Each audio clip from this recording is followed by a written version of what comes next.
Hey everyone, welcome back. My name is Evan. I am a freelance videographer based out of Arizona. Today is another simple shoot. We are actually at my client's home and we'll be filming here.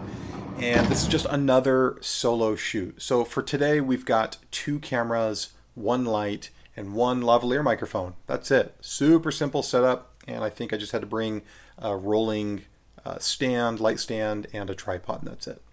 So, quick disclaimer, there's young kids in the video, so we've gone ahead and blurred them out. This is an educational series for my client. She's just trying to teach a couple things here online. So, what we wanted to do was have a static angle with a tripod, and then I am floating around with a 24-70 handheld on my other camera. The other thing that you'll notice is that I'm just beaming the Nanlite 300B Mark II through a reflector dish into the ceiling on the same side as that patio door. So that way, if it's in the shot, it's kind of motivated by that door and by that sunlight. So this allows me off that white ceiling to bounce the light around, and it looks really soft and really good. And my camera does weigh around 8 to 9 pounds for this shoot. So I am wearing an easy rig. It's not overkill. I'm not trying to do this just for looks, but this is definitely saving my arms because these are about 10 to 15 minutes at a time where I'm filming. And I just didn't feel like carrying all that weight just on my arms alone. So broke out the easy rig, had a laugh with the client saying, trust me, I know I look like a Ghostbuster, but this is going to help me as I age. So they loved it, and the kids thought it was really cool. They made fun of me, and it was all good. So jobs like this are very simple. We've got this tripod serving as our main primary angle, and so on the secondary angle, I really get to do whatever I want. But communication is key. I set expectations with this client. She kept telling me, hey, I don't care, just make it look good. And I'm a little bit cautious when things like that are said in pre-production because you never know if they're going to change their mind later. But here is what some of my close-up shots look like. Again, this is all handheld, not really a final grade. I wasn't really doing the editing on this project, but just wanted to throw a quick LUT on top so that you can see what it looks like.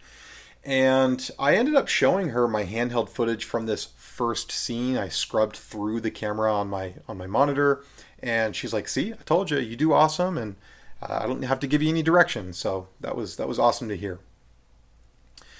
And here is the second location in the home. So the first one is kind of like mom teaching the kiddos. This one is the same thing, but then pretty soon here we're going to have more kids who either were volunteered or paid. I have no idea. I wasn't part of that process, but more kids are coming along. Here they are with a teacher from this educational series. And what was really impressive was these young kids were able to ignore me. They didn't keep looking at the camera, glancing over, and that was really crucial so that it wasn't obvious that we were filming. But again, I just kept making the calls. I got to say to myself in my head, I want this to be a wide shot, or I'm going to do a tight shot on whatever the teacher is showing the kids, or close up on their hands and what they're writing. So it was really free, and it was nice.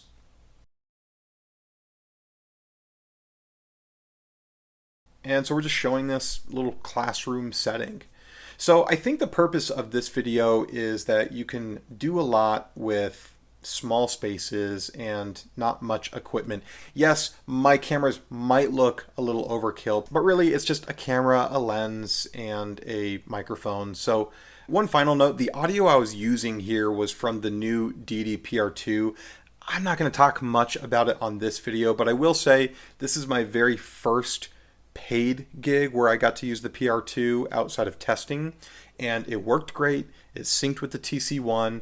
I was very happy with the audio that actually came with the kit lavalier microphone that they included, and it sounded good and it worked flawlessly. So very, very happy with that purchase so far.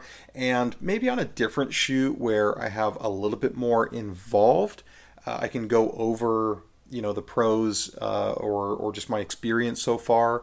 But I at least wanted to mention that is the that is the only microphone that was really running the show here, and it did a fantastic job. So if you've got questions about any of the equipment, the gear, the choices I make, etc., business questions, whatever, make sure to leave that in a comment down below. I'll do my best to stay on top of things and respond. And don't forget, if you value behind the scenes content like this, go ahead and like and subscribe to this channel. And I'm not posting tons weekly, bi-weekly, whatever, but I'm posting as often as I really can in between my busy schedule here. So anyways, we will see you guys on the next one. Later.